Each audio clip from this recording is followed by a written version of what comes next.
Cinema History, bonus episode 2, Fallout, spoilers edition.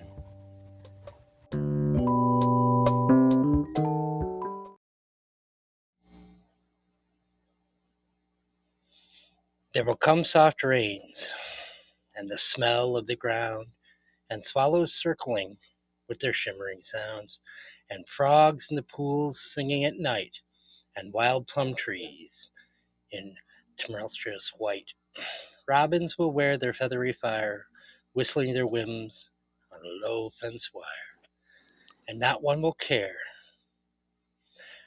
One will know war, none, not, oh, Jesus. Hey, hi. This room filled faster than I thought it would. I was just trying to fill space. Hey, Eric. Good to see you. Good That to was see you too, Matt. that was there will come soft rains by Sarah Tisdale, which is about the end of the world because of war. Okay, we've got our first person who wants to speak. Excellent. Welcome up stage here, Matt. Good to see you. Good to see you again. I was able to watch the whole show over the weekend, so it was fun. Excellent, excellent. Glad you enjoyed it. Glad you enjoyed it. Yeah, I was kind of afraid it was going to get a lot of backlash in the coming week, but it's actually gotten more popular. So I think I underestimated the internet bros on this one because uh, I just assumed it was too popular and there was going to have to be a bunch of hate directed towards it, and all the typical but nope, it's remained pretty popular, which makes me happy.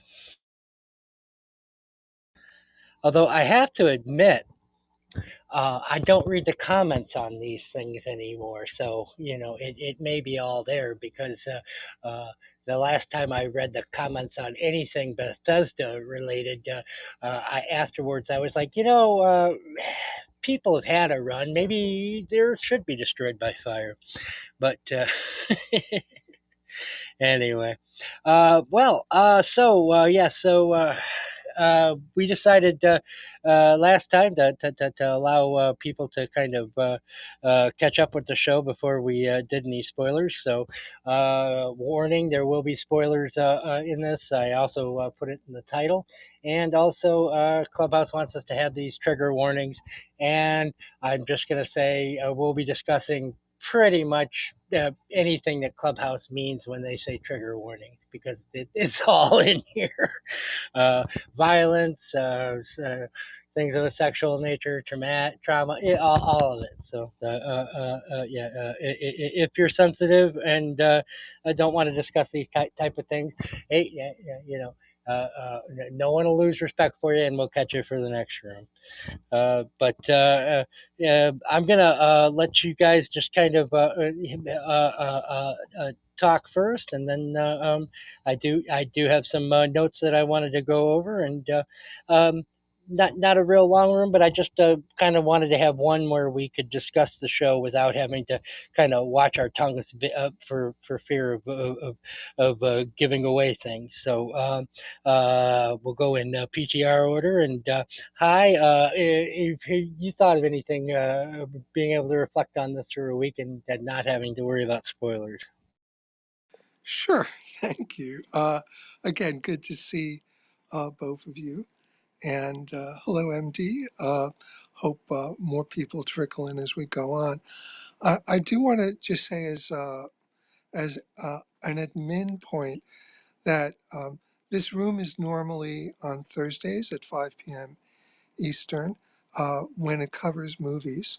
And we, when we do a movie, we don't worry about spoilers because the assumption is that you've seen the movie that we're coming to talk about.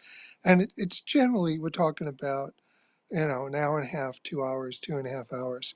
So there's been enough, and Eric schedules things 2 months in advance. there's been enough time to see whatever movie we'll be talking about. This was different because Fallout is a full series, a full season. So it's like, what is it, 8 hours or 10 hours? I don't even remember anymore. Also, it wasn't scheduled. It was kind of spontaneous.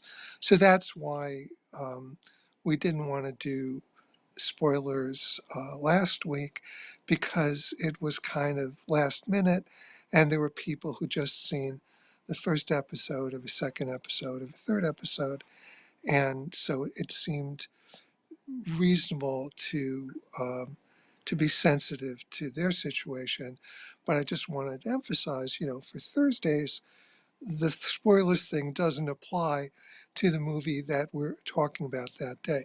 It still applies for anything going forward, but not for for a scheduled thing. Normally, we don't worry about spoilers. Um, that said, there were three things that I wanted to mention last week that I didn't because of a spoiler thing. One is the scene where the ghoul meets up with another ghoul friend, and he has him remember uh, a fond memory. Um, and while he's thinking about, I don't remember exactly was, maybe, I think it involved ice cream, he blows his friend's brains out.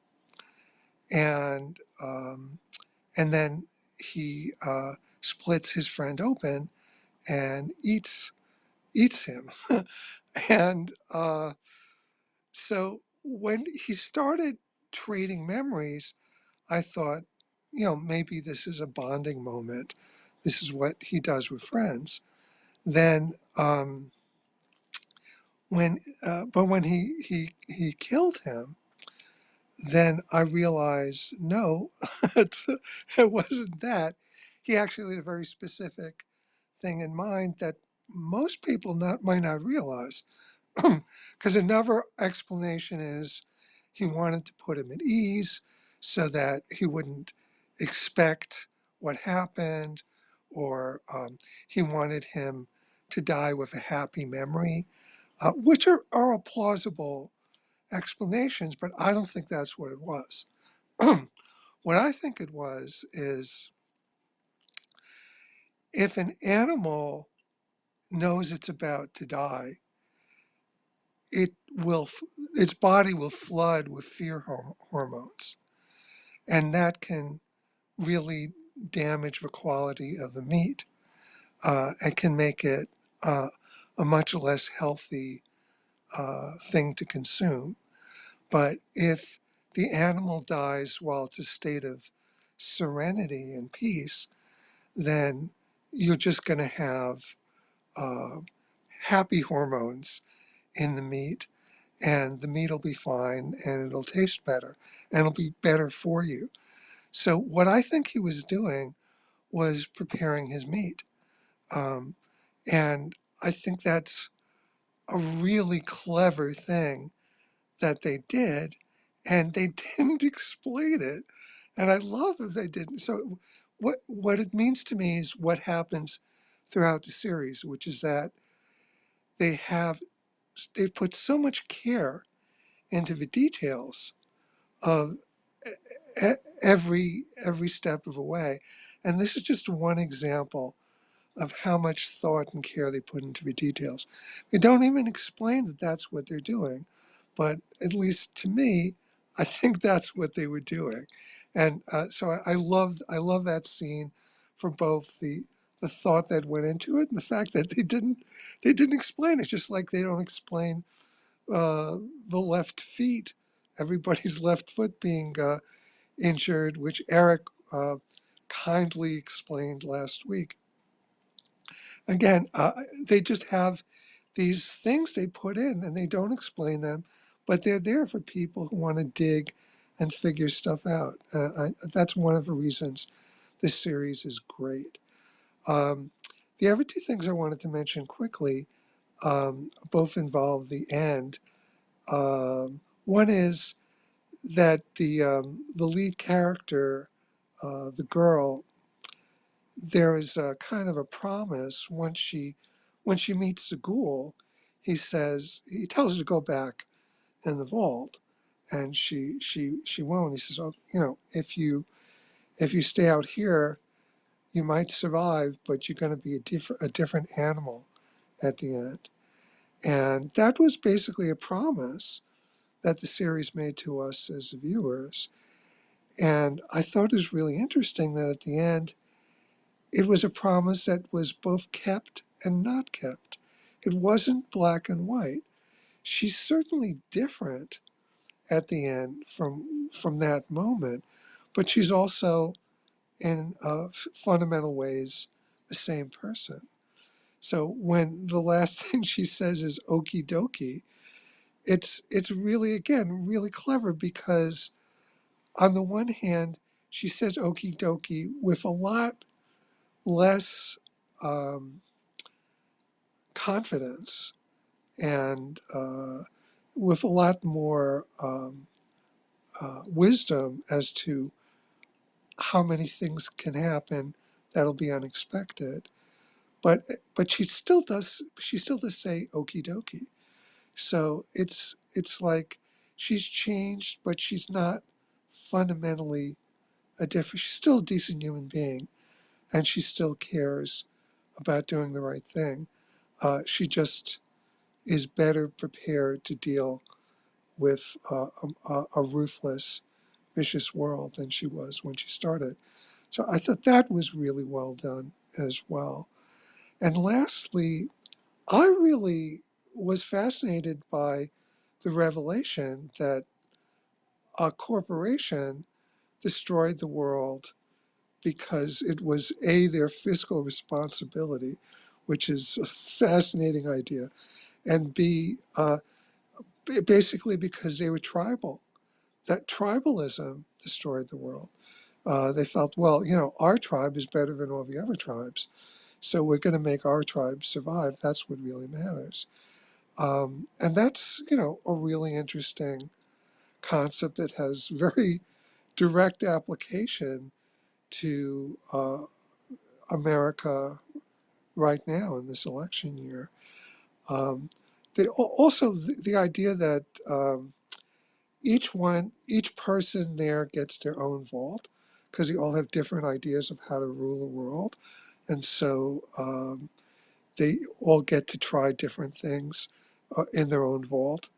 That's the one thing that struck me as not being realistic, but it is a very clever idea for a game company who wants to be able to tell wildly different stories about wildly different vaults. So that part feels artificial because it is artificial, but it is a clever idea for doing an infinite number of games and an infinite number of seasons of the series. So again, I think this is a really special series. I hope that it lives for many years and many seasons, and many more games. So again, Eric, I'm glad that you saw fit to do a room on it, and thank you for letting me share some more thoughts. Oh, thank you. Hi, Matt. I'd like to get your now that you've been able to see the entire series, and we don't have to worry about ruining it for you. Your thoughts? Was it worth the wait? Oh, I mean, yeah, certainly. I do think it's worth the wait, and it was fun watching with my wife because I've played through the games more. She's maybe played a little bit of Fallout 4, I believe, but didn't get too far in the game. So she had a few questions for me during the show, but she was able to watch it, Did pretty much did not she knowing get the stuck games. putting those bricks together when you have to build the village? Because I remember I took like 6 months off because I was like, I can't get the damn piece on top of the other piece. And There's a little bit of that. I think it was more she found compared to Dragon Age or Mass Effect or some other games, she found the combat too difficult even on the easy levels, and it's a bit. I would say it's certainly more unforgiving and more limited with the ammo and that kind of stuff. But yeah, but with the TV show, I liked it. I think some. like that it's accessible, which I mentioned last week. I think some criticisms of the show I have is in the last few episodes, they do cram it with an awful lot of exposition, kind of explaining the backstory of the father, played by Kyle MacLachlan. Um, and although I will say the de-aging effect they use on him, and they use it in a brightly lit room, most of the time they do that in darkness to kind of hide the effects, was really well done. Some of the better implementation of that I've seen. Um, uh, the twist with him, I think, was cool. I think it's a bit cheesy that he got away at the end, and something with the way his head looked in the suit looked a little bit silly. I kind of have the same problem in Iron Man whenever they have Robert Downey Jr.'s face talking, but the rest is in a metal suit. But that's more me noticing the computer stuff more. But and I think the twist at the other, I mean, it's a lot of twist at the end, but Westworld did the same thing with the end of season one, right? But when revealing that the mother is a ghoul, I think was a little bit much. I don't think that was really needed, and they didn't. Um, but I do like that they don't explain everything, like Hai said. I think that's important, and some of the kind of satire of the corporate Vault-Tec stuff reminded me a bit of the '70s film Network in a way. And I wonder if we'll see more of that. And I'm not really, it leaves enough things to give you, um, to keep you wondering about season two. And with the main character, yeah, she didn't change that much, but I think it'll take her a while to. I do wonder if she'll be as grizzled. Will it be as radical of a change as it was in Westworld season one with the man in black in that first season? I'm not sure, but no. Overall, I liked it. I think, better than expected. I think certainly less of a snooze for me than the Lord of the Rings, Rings of Power series on Amazon. That's a backhanded compliment if I ever heard one. But uh, I have to say, I thought that the very last episode, which was directed by Wayne Yip, was the weakest of the bunch, and that the other seven episodes were, especially the first three episodes, were excellent. And I really did feel like it kind of ended on a low note, but I do feel like, and a lot of that is because a lot of the things that they were doing with practical effects, they were doing with green screen and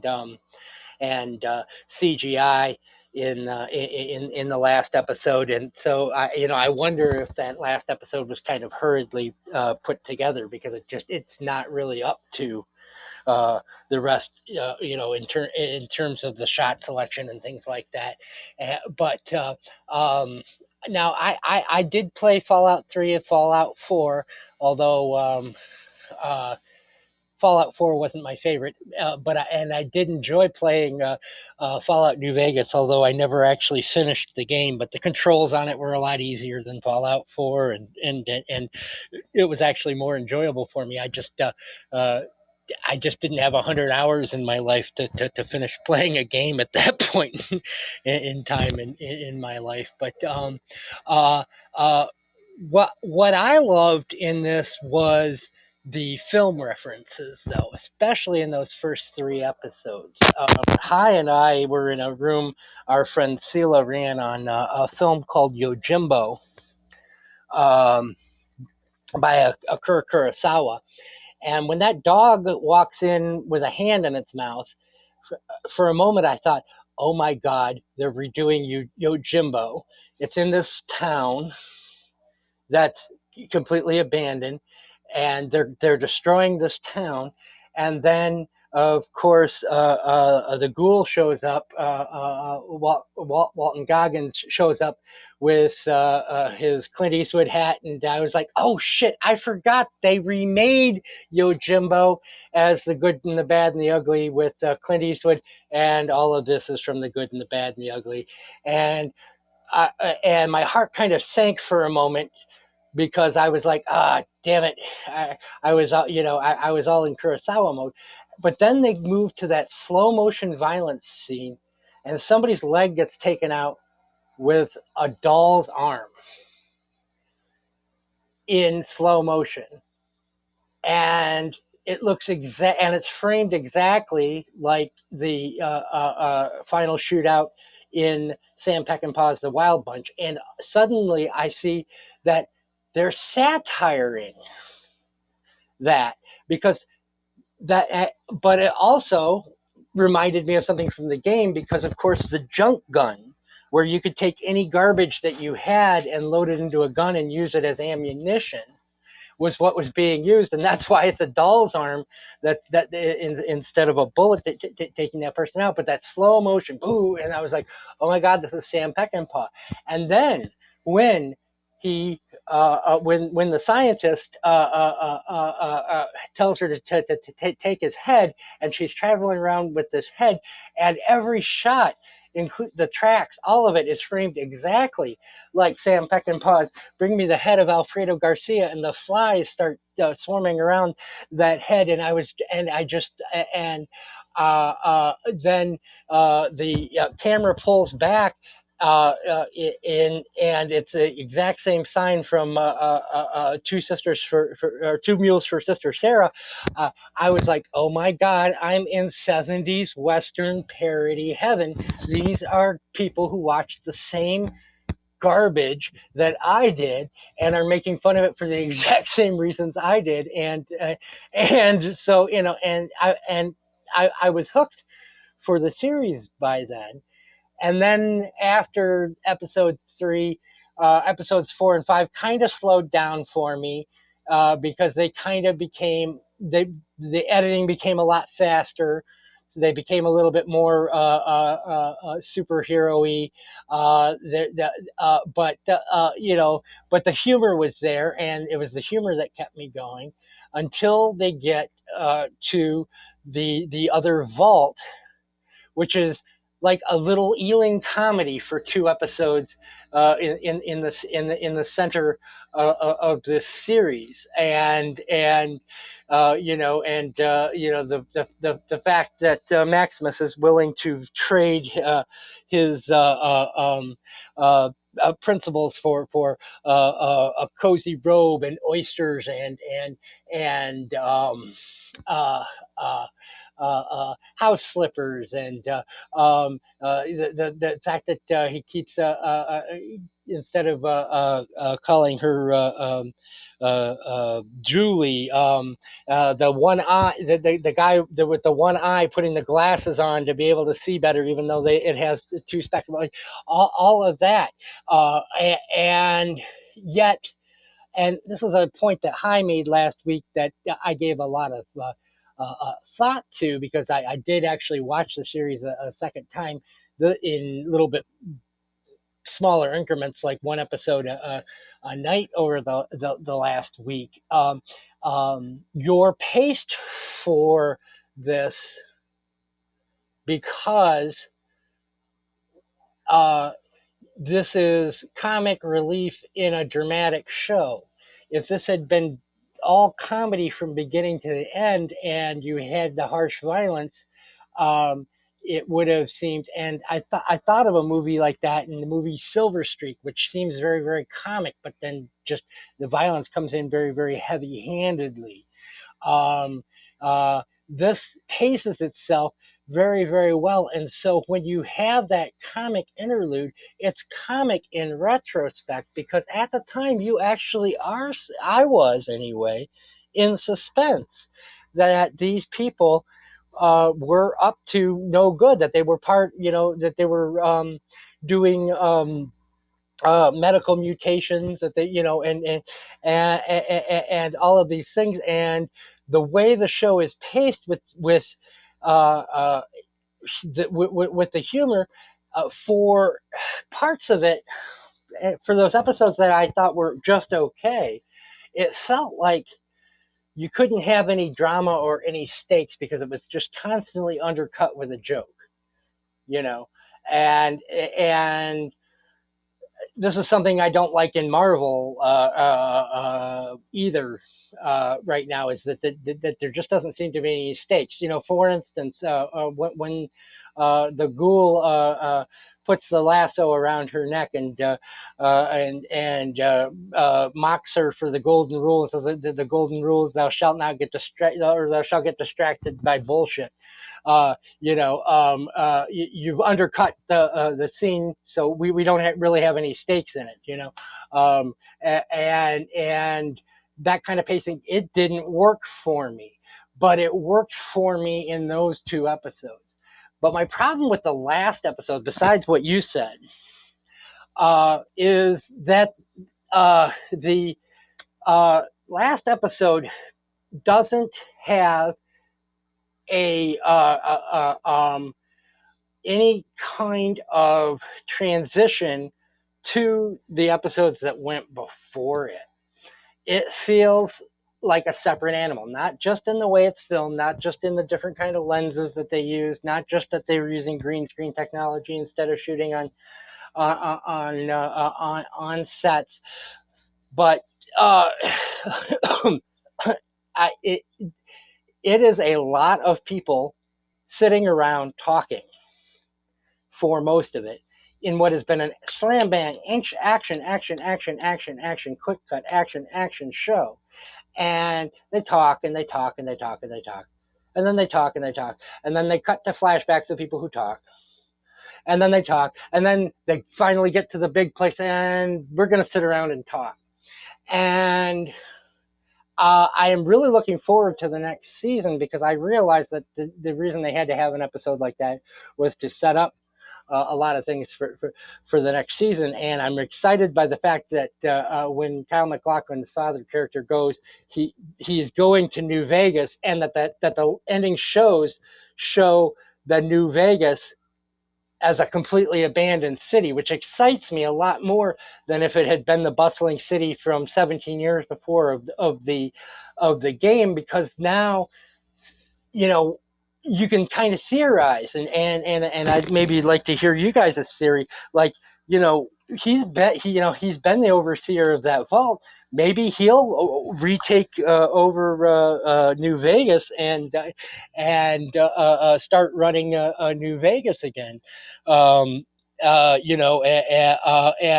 repopulate that city. And the reason why I like the fact that that's abandoned and that they bombed, I can't remember the name of the town, but the capital of the New California Republic, is because that to me is so much more exciting in a post-apocalyptic universe than encountering a pre-made, already made society. To see a society being created. And that's what excites me about the next season, is that we'll be able to actually see it being populated. And that's what excited me about this is, as you're going through the wasteland, you're seeing the beginnings of a post-nuclear society, as opposed to finding this one little enclave that's all completely civilized, the way you do in Fallout New Vegas, which, like I said, I think it's one of my favorite. It was my favorites of the game because it was the controls were a lot easier. It was a lot easier to do the things using your controller as a game, but as a game, it was a little bit boring because the story behind it was pretty much set in stone. This is a civilization that has already been created. You have this full town, and so and it was just one gangster versus another, and all of that. And that to me kind of takes the fun out of a post-apocalypse. So I really think that the decision to bomb, again, I can't remember the name of the town, but the capital of the New California Republic, and to have New Vegas abandoned, were excellent ones. And yet, of course, that is what the show is coming under criticism from people who love the game, because, of course, if you change one fucking thing on their precious little game, they'll be all over the internet. But those are my thoughts after rewatching it. Thank you, Eric. Vincent, And Martina, if you want to come up at any point, please just raise your hand. We'll be delighted to have you on stage. So I'm going to just address some stuff very quickly.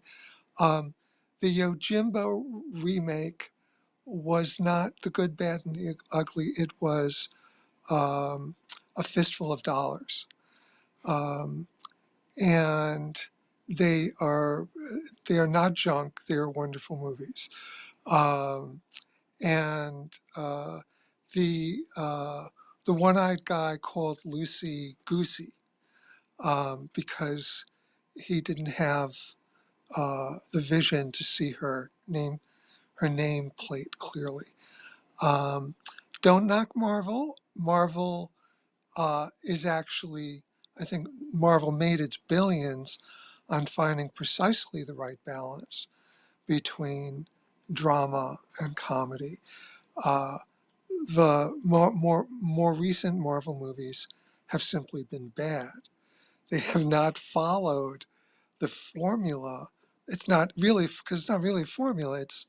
It's art um, or high craft. They've just they haven't met their own standards lately. But that doesn't mean the standards there's nothing wrong with the standards they set. They just haven't been living up to their own standards recently. Um, and the um, I agree that the last episode lacks satisfaction. I kind of gave it a pass because, in place of emotional satisfaction, it provided information. And as someone who doesn't know the game, doesn't know anything about Fallout, I actually appreciated the information. I also felt it was kind of cheap for Kyle MacLachlan to escape, but I also recognized, oh, we're doing that so he can be a villain next season. They're doing it very pragmatically, and I gave him a pass on it. Is it ideal artistically? No, it's not. In fact, not there are very few people. What you really want at the end of an arc is some kind of transformation, which Lucy changed some, but we were promised that change, and nobody else really changed in a dramatically, emotionally satisfying way. So, yeah, the last episode didn't deliver the way it could have, but I'm also cognizant of this being a long running series, and I did give it something of a pass. But you're right, it definitely could have been better. I didn't dislike it the way you did, but it definitely could have been better than it was. Like the ghoul basically doesn't change at all. Maximus, to me, is kind of a cipher as a character. I don't really connect with him emotionally as a character at all. I don't think he's clear. And so, whatever happened to him in the last episode just left me cold because none of it felt real to me. Lucy, I could relate to. Lucy, I could relate to her journey. So yeah, it's a mixed bag, but um, uh, basically, I appreciate what you're saying about the last episode again because I really craved that information and appreciated getting that information. It worked better for me than for you, who already knew a lot of that stuff. Um, and also, um, I don't. I'm gonna also mildly disagree about the that once you have that world, you're set in that world. Um, I am a huge fan of Walking Dead, and Walking Dead is about a whole world.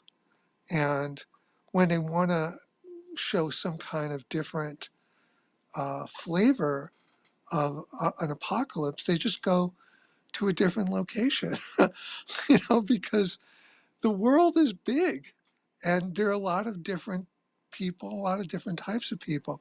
Now, they do repeat themselves too much on The Walking Dead, but, and by the way, they had a nuclear apocalypse.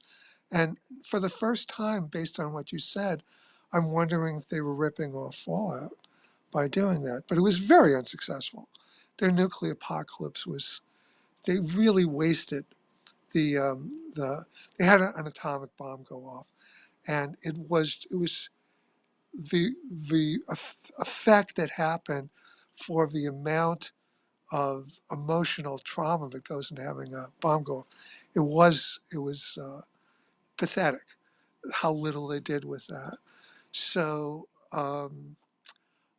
but I'm just saying, you've got an entire world. So I mean, the world that was established uh, in this first season, yeah, they can go to New Vegas, but they can go to Paris. They can go to Russia. They can go to just a different area in the U.S. They've got a whole world to play with, and of course they've got all the different vaults, and each vault is its own tribal subculture.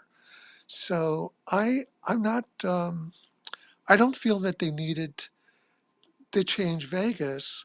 I don't care either way because I have no I don't watch I haven't played the game and I have no connection to Vegas, but I'm just saying they can do whatever they want because they've created an entire world to play with. So I think they have freedom to do whatever they like, and I hope that they make use of that. And you know, I'm guessing the Ghoul and Lucy will be in season two, but uh, it's okay if they wouldn't be, or it's okay if there's a real conclusion at the end of a second season, of a third season, and then a subsequent season are with entirely different characters. That would be okay too. Um, I think that they've created a lot of leeway for themselves, and I look forward to them exercising, that creative freedom over the coming years, because I do hope this will go for a number of seasons. But also, one other thing, I love, Eric, you're pointing out the connections to different classic movies. Those are really good points. I was subconsciously aware of some of them, and but yeah, those are excellent points, and probably other things that have gone over the heads of all of us. Again, one of the things I really love about this series, I've said repeatedly, they have no problem with putting things in that tickle them, that they know are good, without explaining it. And maybe we'll get it, and maybe we won't. And that there's so much respect for the viewers to do things that way. And it also means that you're just brimming with creative ideas and creative energy, that you can throw in all kinds of stuff and not even call attention to it because you have more creativity to spare. That is a wonderful way to do anything, and I really applaud them for it.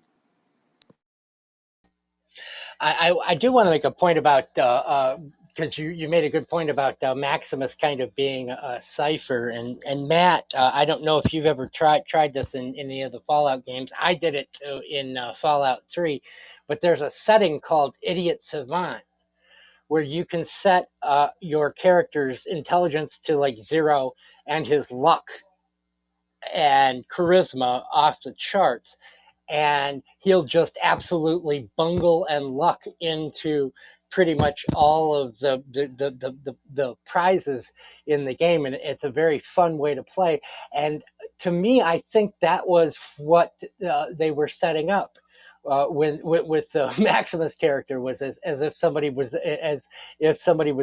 playing the idiot savant version of the game, but they set up a lot of those type of things. For instance, at the beginning when Lucy is listing off her skill sets, those are all skills that you can set in the game, and save as your most important skills.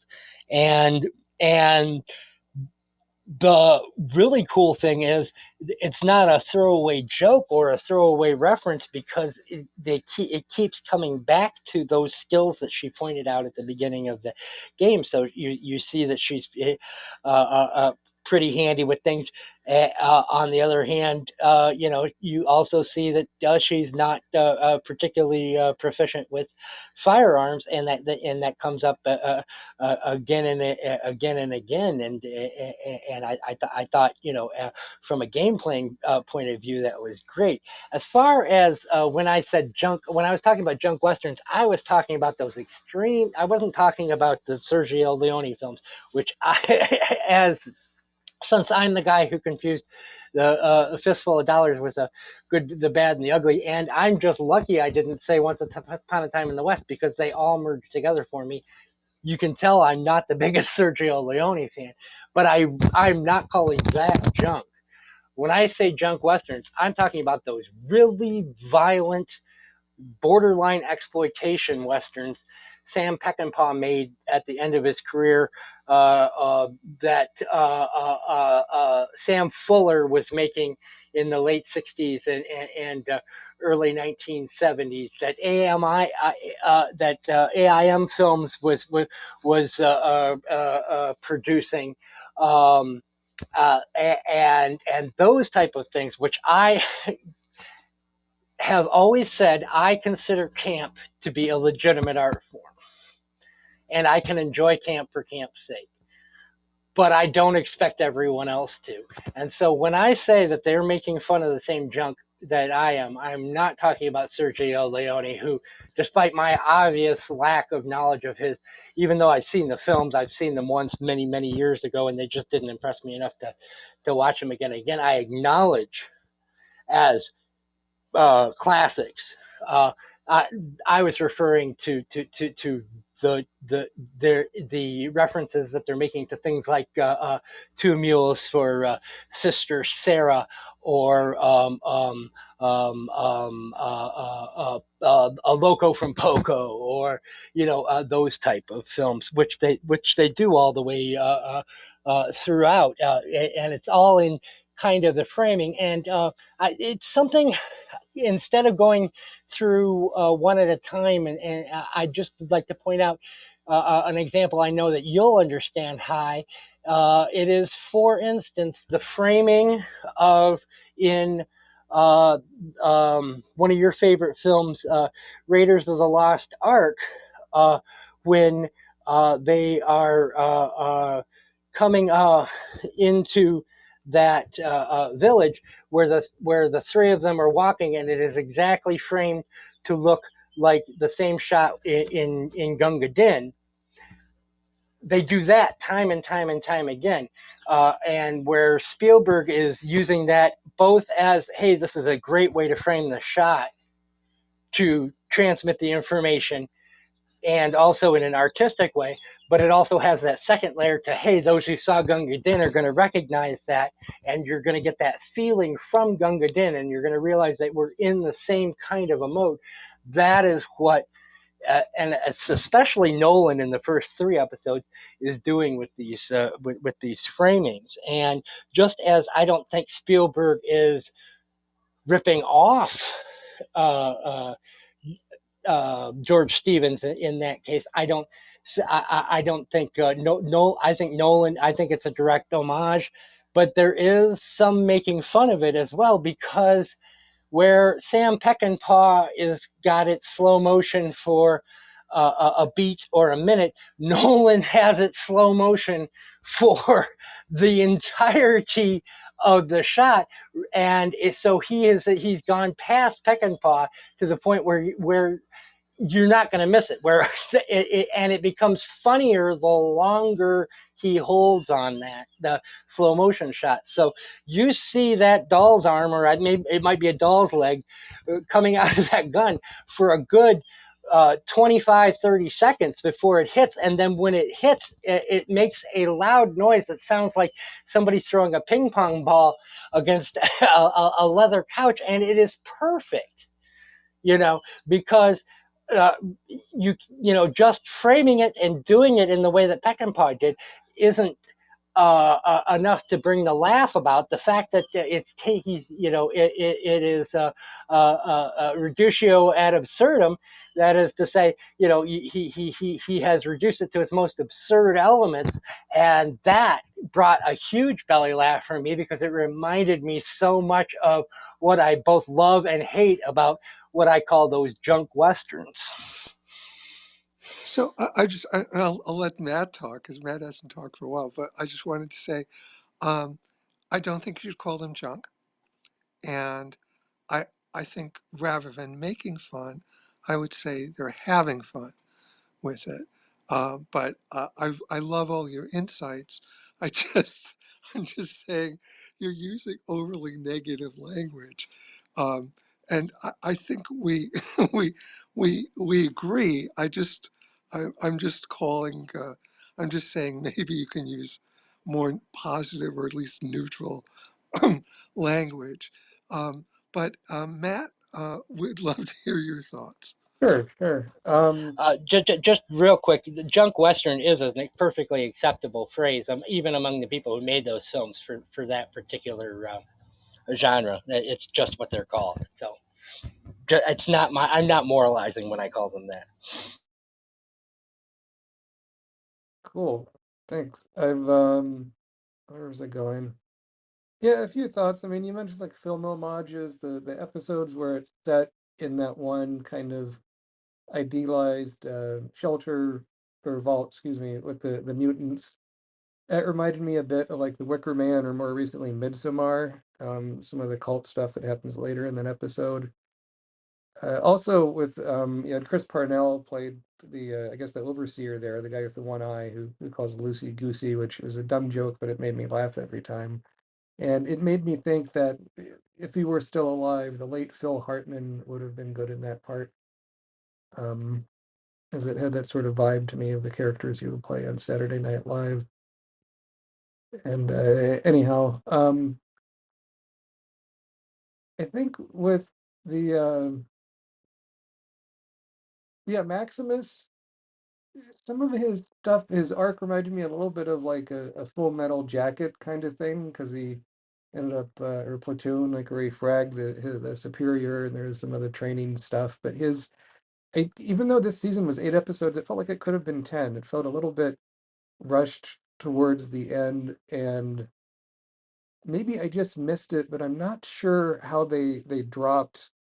They seem to drop a lot of that why the head was so important because Maximus's his squire guy gets it, and but they make it such a big point at the beginning of the show. I kind of thought they'd bring that back a bit more, but maybe I missed something. It certainly has a lot packed into those last few episodes. And then I guess to the point with the Yojimbo, in the 90s, Walter Hill remade it as Last Man Standing with Bruce Willis, set in the kind of 1930s gangster period. It's not Walter Hill's a good director. That's not a great movie, but that's they use Yojimbo a lot for inspiration for different films.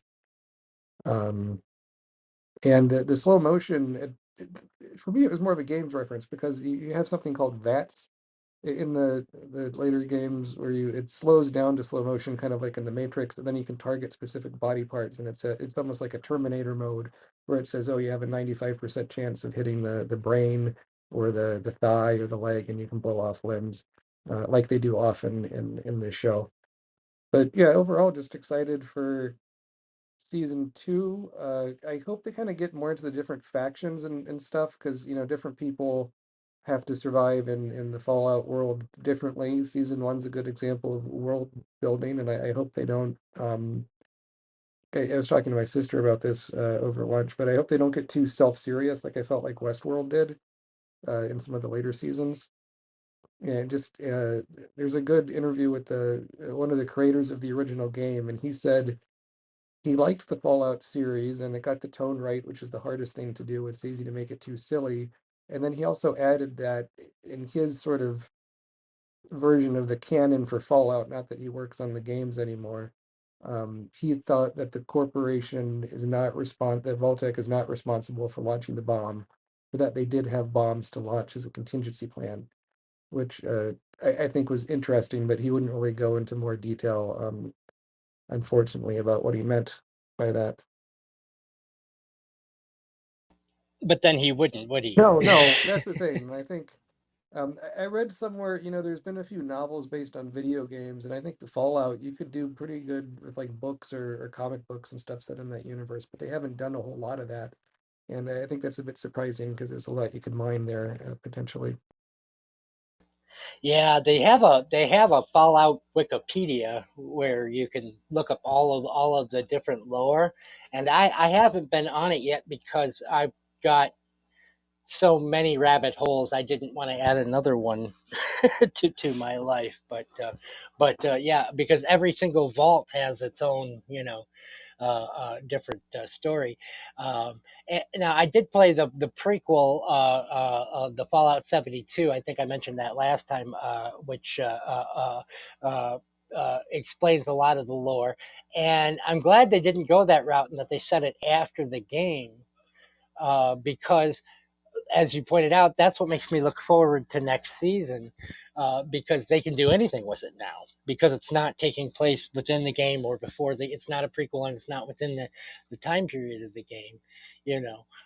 And just as the Michael Crichton novel Westworld has absolutely nothing to do with the TV series Westworld, and yet that first season of Westworld is still one of the best single seasons of television I've seen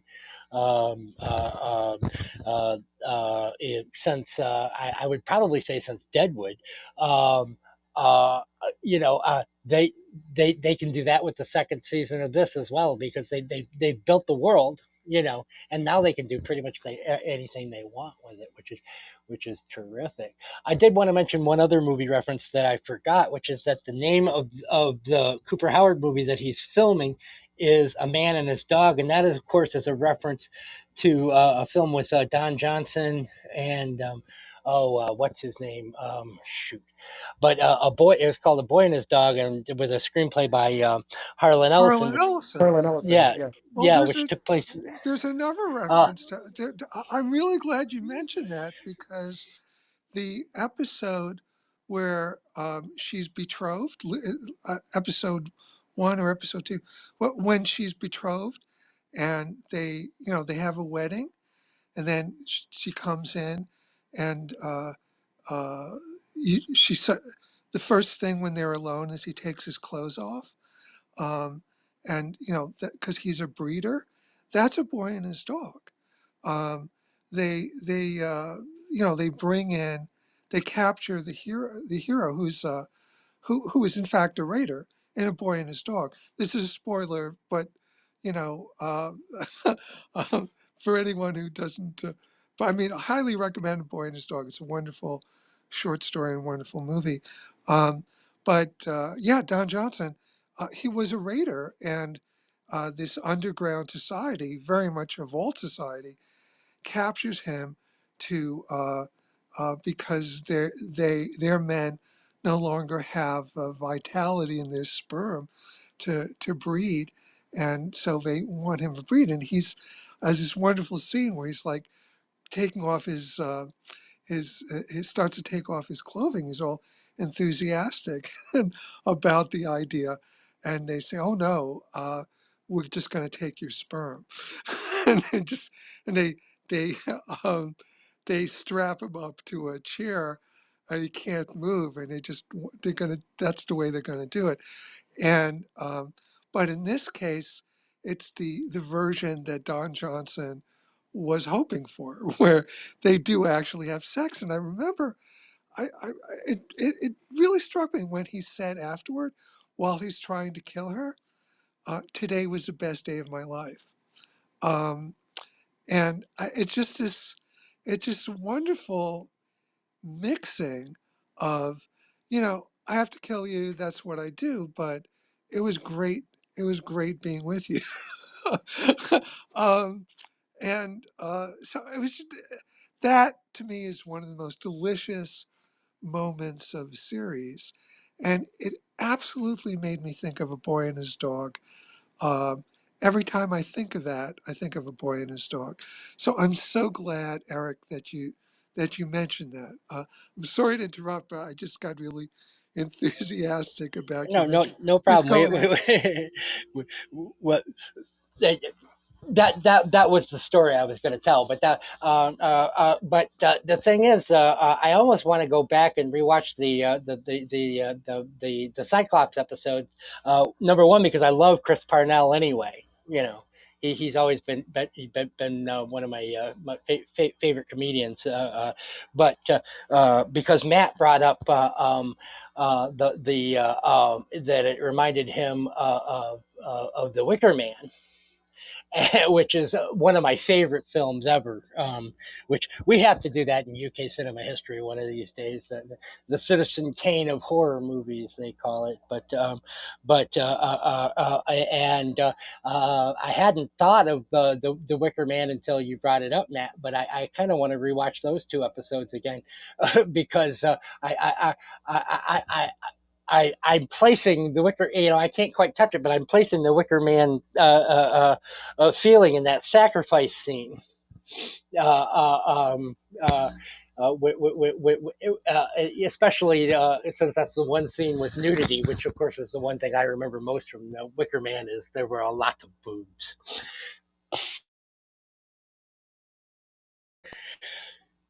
Go ahead. Yeah, that was. Oh, it was. Yeah, that was shot in a matter of fact way. I'm glad you say A Boy and His Dog. You can watch that for free on Tubi, Tubi, on that app. Has it there, so if you want to watch it, it's there. If you, I forget I believe Shout Factory, they did a special edition DVD, and on a podcast of theirs, they released kind of a uncut version of a long form interview between Harlan Ellison and the director of A Boy and His Dog. And they go into a lot of tangents, of course, because it's Harlan Ellison, but it's a pretty funny um, listen. And I think one of the last things Harlan Ellison was working on before he died, it got released, was some more short stories kind of set in that universe. I forget if it was a prequel to the story or a sequel, but it got published in some kind of collection. So yeah, with Fallout, I like what I said before, that it's a bit US centric. The games are like that too, and they're developed in the States, but it's yeah, you don't really get an idea of where the rest of the world is affected. Or was the nuclear bombs all over? Was it just the United States? Could you have someone from a place where there's no nuclear bombs at all come in and visit them? I mean, there's a lot of food for thought, I think, with the setting, and it would be fun to, even if they did a spin-off kind of Twilight Zone kind of thing, kind of, where you kind of one-off stories set in that universe. I think um, a lot of food for thought. So they have their work cut out for them for season two, and I hope they kind of maintain the overall pretty strong work. And I hope Cal McLaughlin is in it more, because he's billed pretty high in the credits, and he's really just in two episodes, unfortunately. Yeah, like I say, I kind of I hope that the fact that he's going to New Vegas with that power suit implies that he's going to have kind of a position of power the way Mr. Rob did. Because they can't have Mr. Rob for New Vegas from the game because Rene Auberjonois, the guy who voiced him for the game, died, and I can't picture them recreating that character without him because he basically was that character throughout that game. I mean, he was a very famous actor for he was in all those Robert Altman movies, and he of course was that the annoying guy on the television show Benson, and if you can just picture his voice, you can't replace that. There isn't just an actor out there who you can replace that with. I do like the idea that maybe they have Kyle MacLachlan kind of taking his role in a and building Vegas. That would be make for a great series. But that's all just theoretical at this point. I did want to point out when you mentioned the director of A Boy and His Dog, that fella is named L.Q. Jones, and L.Q. Jones, coincidentally enough, was a actor who was most famous for, of course, his appearance in Sam Peckinpah westerns in the late '60s and early 1970s. But I think he was most famous for Hang 'Em High. So I don't know if that means anything, but it is weird how it all kind of comes full circle like that. And yeah, I am going to look up that podcast. So number one, I love Harlan Ellison, but number two, L.Q. Jones was a part of my I whatever positive word for junk Western fandom I can come up with is that exploitation Western. I guess would be a good a better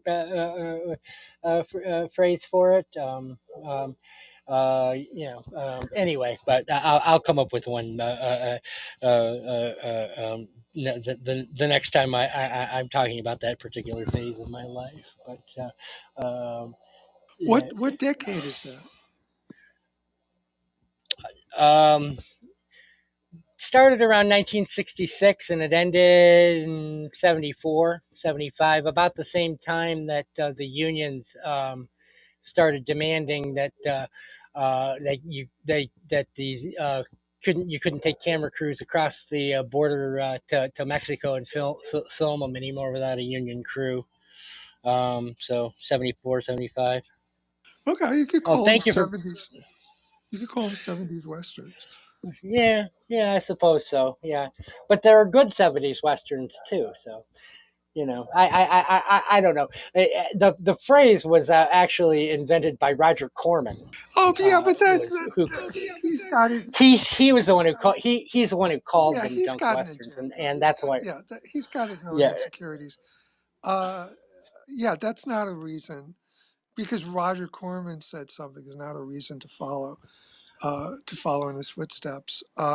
I just don't like I don't like when we denigrate the things we love. I don't think that's healthy or appropriate or fair to the people who made the things that we love. So I don't like when you end a room by saying we're an acquired taste. I'm not an acquired taste. My books have sold over 1 million copies. So I don't like that just that whole thing uh, of using denigrating terms for things that we actually care passionately about. So that's all. In terms of the comic books, um, I think they're going to come now. I think now that a series on TV has established itself, and it's not just one medium. It's not just the video game, but it's now a video game and the TV series. I strongly suspect that there's talks of a comic book in the works with Marvel or DC or Image or somebody, because it would make sense at this point. At this point, a large enough audience has established itself, and by the same token, I think the reason Kyle MacLachlan got high billing is because they wanted to attract a large audience beyond the video game. This series was not done just for the video game fans. It was done for they were hoping to attract whole new audiences to the story and also potentially new audiences to the game. And Kyle MacLachlan was in Dune, if nothing else. Uh, and and Dune is big right now. So I think the idea of just creating a kind of an emotional linkage to someone who has science fiction credits to give it a legitimacy to just people who don't know the video game series. I think that was the idea, and I think it was a good idea. I think it helped make the series a success. The biggest challenge for a new series is just to get people to spend 5 minutes looking at it and seeing if it's something they like. Because it's really hard to do that for something that people have no familiarity with. And so if the name of a star is going to do that, then of course they're going to take advantage of that. So it doesn't matter that Kyle wasn't in a lot of episodes. What matters is he was in there enough for them to be able to prominently feature his name, and so use that as a hook for millions of people potentially who have never heard of a video game. So anyway, that's my 2 cents on it from a marketing perspective. Do you think it was a intentional Twin Peaks reference where Maximus is in the vault watching the TV and what's on the TV is just a waterfall? Yes. Yes. Okay. Speaking of casting, now I did want to talk about the kind of stunt casting that they do. I think they did a great job with that. The Eric Estrada as the ranger. I thought that was a great one. Using Matt Berry, who any of us who are fans of British television are big fans of, as the voice of all the robots. I thought, and then giving him a human being, because they used the director's voice for all the voiceovers. I thought that was terrific, and and some of the crossover, like having Michael Rappaport have just that one scene as Knight Titus, and having him basically play the same asshole that he always plays. I thought that was terrific. I I thought that was good. I of course had already mentioned Walton Goggins, but the funny thing is, I always used to. I loved him on that show. I never watched Justified or any of the shows that he was, or The Shield, or any of the shows that he was really well known for. But the show I really liked him on is The Righteous Gemstones, which is not a show I actually think I would have watched if Walton Goggins weren't so darn good on it. Because the only episodes is when his uncle character shows up that I really like, and I always seem to be watching the show just just in case his character shows up in it. But I thought that was a genius bit of casting.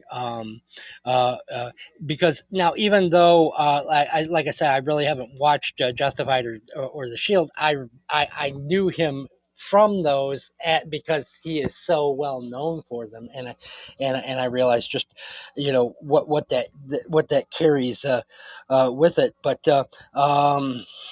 Yazzie last week mentioned that she thought that there really weren't any throwaway cameos in here. I mentioned Chris Parnell, who I just absolutely adored as Ben, the Cyclops guy, but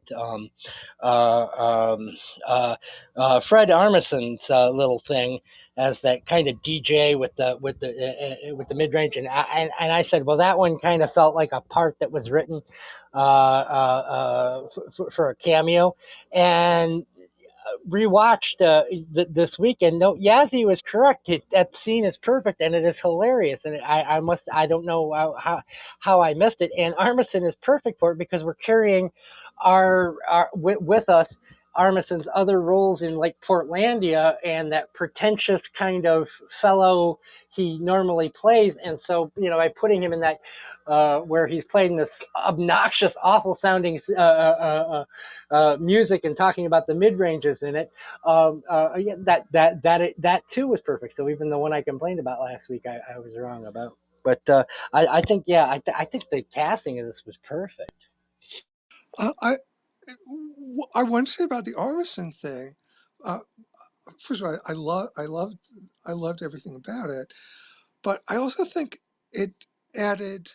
It wasn't just a cameo; it added another dimension to the series because there was nobody like that in before or after. What it's saying is, this is a big world. To me, what it said to me is, this is a big world. It's not all doom and gloom. It's not all people trying to eat each other. There's all kinds of people in this world. Here's a guy who, despite everything that's going around, he's obsessed with the quality of music, and he's broadcasting music because that's his passion and that's what keeps him going. And this world is big enough for that type of person too. And if this world is big enough for that type of person, then this world is big enough for any type of person. So stick with us over the seasons because you're going to be seeing all kinds of people. So for me, that was actually a really important scene, not a throwaway, because it was the promise of possibility that don't there's not, this series is not just one thing. Expect to be surprised as long as it goes on. And I like the panel that we had today because we've got Hai who had no experience with the game, and so he was experiencing everything for the first time. And we've got Matt who has a lot of familiarity with the game, and then me who watched the game basically through my son's eyes, and uh, anybody who's raised children who are obsessed with a video game will know you learn a hell of a lot about it because that's all they talk about. But I think it really gave an indication of the show, what this show did very, very well, which is that balance between creating an individual work that works on its own and also without just being fan service, being faithful enough to the material that if you know a lot about it, it worked for you as well. Um, like I say, I did think that episode eight wasn't, and if it continues like episode eight, the way season two of Loki just kind of seemed to be a Clubhouse must have done something. Oh, Clubhouse is getting itself. Oh, hi, just unrelated to this, but my Star Trek video games book, it's on Amazon US, and it was this morning it placed at number 45 in one of the categories. Yay! So, That's awesome. that's exciting. And yeah, go ahead. Say again what the title is. I can post the link in the chat Oh, if you please, want. please do. Yeah, But also, yeah, but I'll do say that. what the title is too. It's called Star Trek Video Games: An Unofficial Guide to the Final Frontier. Oh, so it's perfect. It actually is a perfect fit for this room. It's no, that's awesome. I'm very glad you mentioned that. That's wonderful. And yeah, please do post a link. Wow, what happened to Eric? he's really gone. Goodness. Um, but that's wonderful news about your book. Is oh, there we go. And Eric is back. We were just talking about Matt's I book. I bumped it with my microphone and it exited me from the room. I'm so sorry. No, it's no problem. Eric, could you repeat your information about your book? We can't hear it too many times, regardless. I mean, Matt, could you Oh, mention? yeah, sorry, I got confused there.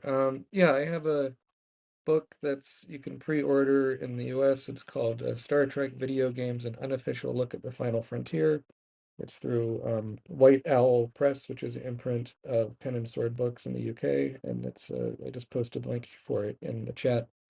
But I'm part of a writers group, Writers in the Storm on here that Hi and I are in sometimes. So we've sort of been spending 2 years on that book. Well, a year to write it, and then the publisher's taken a year to put it out. So it's been quite the adventure. It's not my first book, but at first I'm kind of going with a mid-sized publisher. So there's challenge. It's a process, I'll say that much. But eager to get it out and eager to speak about it at the Las Vegas Star Trek to Las Vegas convention in early August. I still don't know what day I'll be speaking, but I've had a Star Trek podcast that's there reach out to me, and we're going to meet up while we're there and do some business. So that'll be nice. That's totally awesome. I love that the book happens to tie into video games. It also ties into Las Vegas. So very apropos. And yeah, for anyone listening, um, it's in the chat.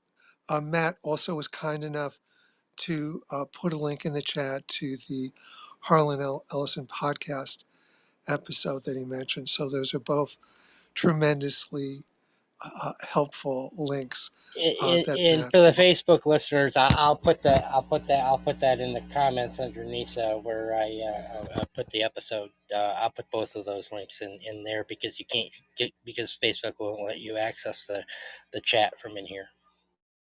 I didn't know there was a Facebook page. I'll go ahead and join that. Yeah, UK Cinema History. Yep. We just publish the episodes there, and that way they don't actually have to join Clubhouse to be able to listen to the episodes. Got it. Makes sense. Yeah, Twitter doesn't allow you to do that for some reason. or the artist formerly known as Twitter doesn't allow you to do that for some reason. If you push it there, it just links you back to Clubhouse. So, but yeah, Facebook will open it in a player for you. So, just a little more convenient for the folks on Facebook who don't want to get on a microphone.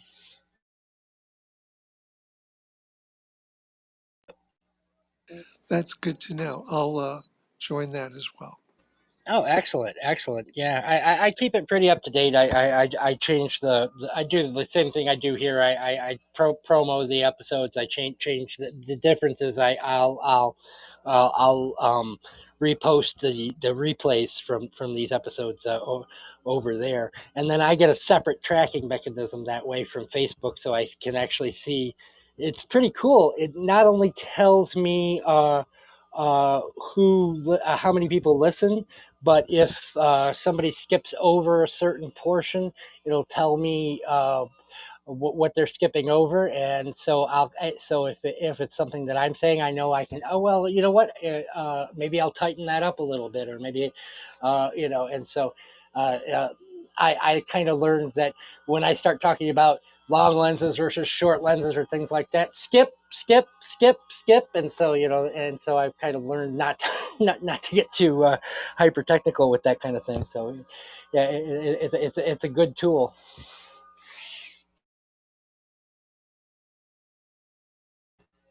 But yeah, but any thoughts on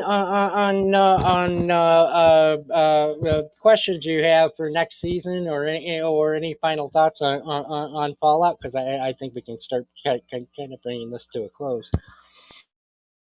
I'm sorry, just before we get to that, Matt, I'm looking at your book.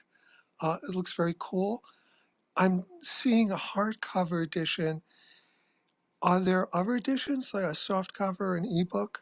Yeah, according to the contract, there was supposed to be, but it's to the that's on the side of the publisher. I'll have to get that cleared up because I'm a bit surprised by that as well. But right now, it's just listing hardcover only. So I'll look into that. But I've had that question from a few people.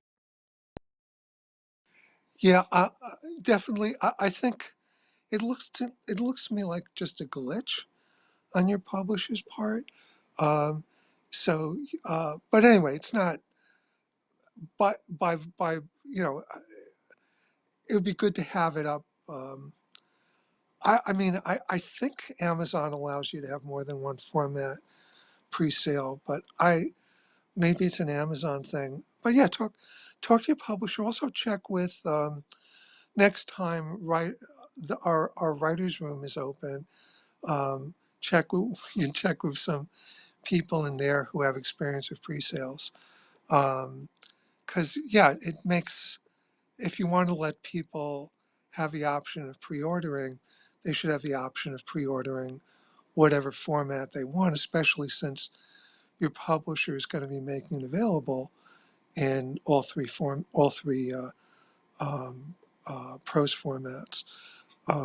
So yeah, but yeah, it looks terrific. I'm excited. Thank you again for letting us know about it. Not a problem, but do you have any thoughts about Fallout for season 2? I'm I'm looking forward to it. I hope that they have cool new characters. I hope they have more uh, more subcultures that are fun. I hope they keep surprising us, as Eric indicated. For example, when we went into the vault with the guy with one eye, uh, they gave us every reason to believe that they were some sinister experiment society, and it turns out they were actually very sweet and kind.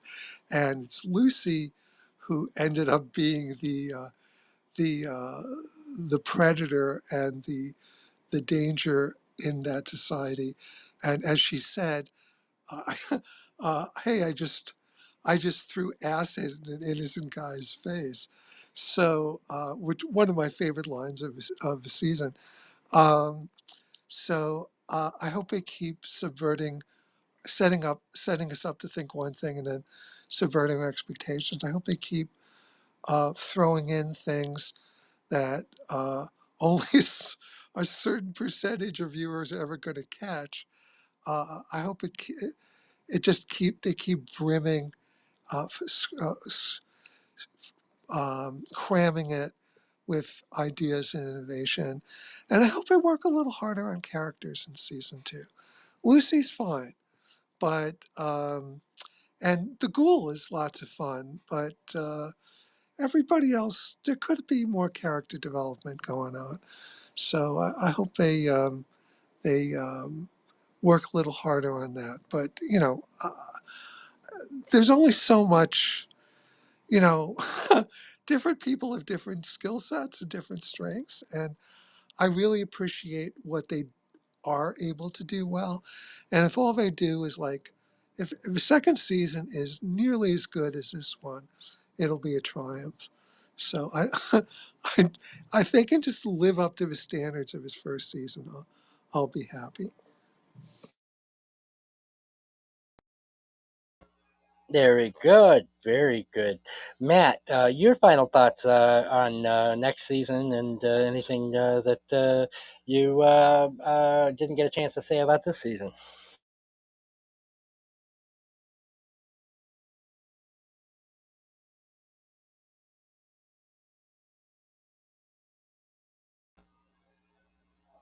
I can't can't hear you. Matt, are you there? Matt, Okay, you're muted.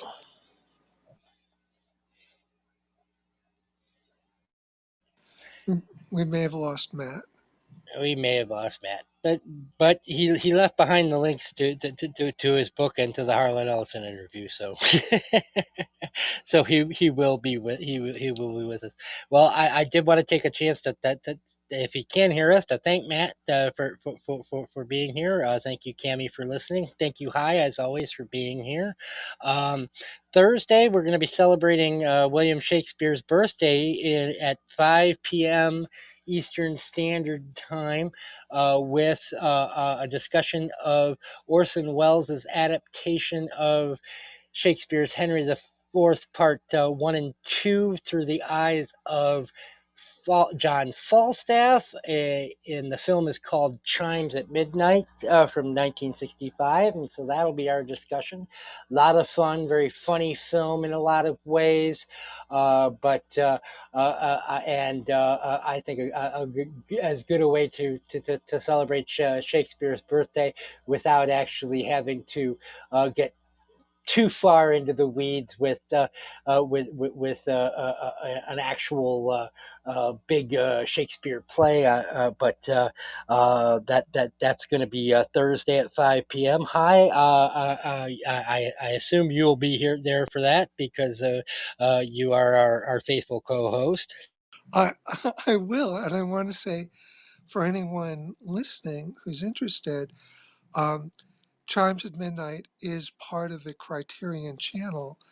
If you subscribe to the Criterion channel or get a trial membership, which I think goes for 30 days for free, um, not only do you get to watch the movie, but you get to watch a minute by minute commentary that is also on Criterion.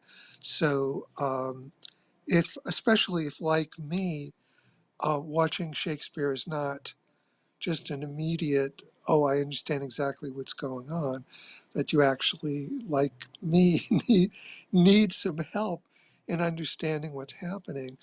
The the commentary, which is which is showing the film but talking over it and explaining everything that's going on, I found really immensely helpful. So if you're interested in participating on Thursday or whenever you just want to understand the movie more, I highly recommend uh, making use of the that tool that Criterion has available. By the way, Criterion also has a bunch of other creators, directors, and other creative people talking for a few minutes each about Chimes at Midnight. And I'm not going to watch those until after I've finished watching the whole movie, but I'm looking forward to all of those comments and insights. So I just want you to be aware Criterion um, on certain films has a lot of resources beyond the film itself. And this is one of the ones where they have the most amount of commentaries. So just FYI. By the way, Eric, is Chimes at Midnight available any place beyond the Criterion channel? Yeah, it's available on Tubi, but it's not a very good print. Um, but I have access to a very good print. If anybody can't get a hold of it, just back channel me either here or preferably just on my profile. There's a link to my Twitter or through the Facebook page, which is UK Cinema History over at Facebook, and I'll send you a link to a very, very good print of it. But the print on Tubi is just acceptable. The sound isn't as good. I don't recommend it as much. Awesome. Oh, that's all great to know. And Matt, are you still not? Here we go. Yes, yes. I got my phone battery died, so I had to find a charger. But I think that's good. That's fine because your punishment is we're going to give you the final word on Fallout. Okay, So the okay. final word goes to you, Matt. What if me talking for the past 90 minutes wasn't punishment enough already? Yeah. So no, I think Fallout 2, the show was good.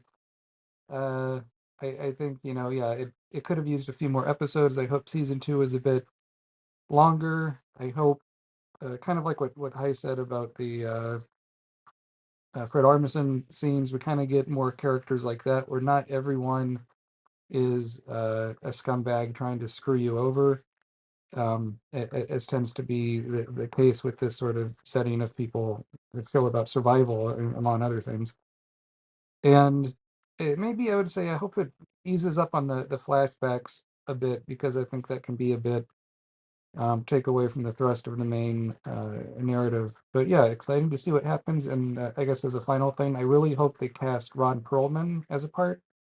He narrates the beginning of all the games with a line they give to the Gruul war. War. War never War changes. never changes. Yeah. So he has the perfect face for a post-apocalyptic wasteland. I stole your line, Matt. I'm sorry. I That's stepped fine. all over it. Thank you, Matt. And okay, again, we'll see you all Thursday for Chimes at Midnight. Again, 5 p.m. Eastern Standard Time here at Clubhouse. And then, yeah, otherwise, just go on over to our page here at Clubhouse and peek ahead and see what we've got. We just added another film. We're gonna so we're scheduled all the way through the second week of June right now. So. You can take a look ahead and see what we're doing. But a sneak peek, we're going to be doing a Canterbury Tale from 1944. Henry V from 1944. Basically, we're going to be doing 1944 in film throughout May as we lead up to the 80th anniversary of the invasion of Normandy, or as we call it here in the United States, D-Day. So that's what's coming up for the channel. Thank you again, Hi. Thank you again, Matt, and thank you, Cami, for listening. Thank you, everyone on Facebook who listened to the replay, and have a great night.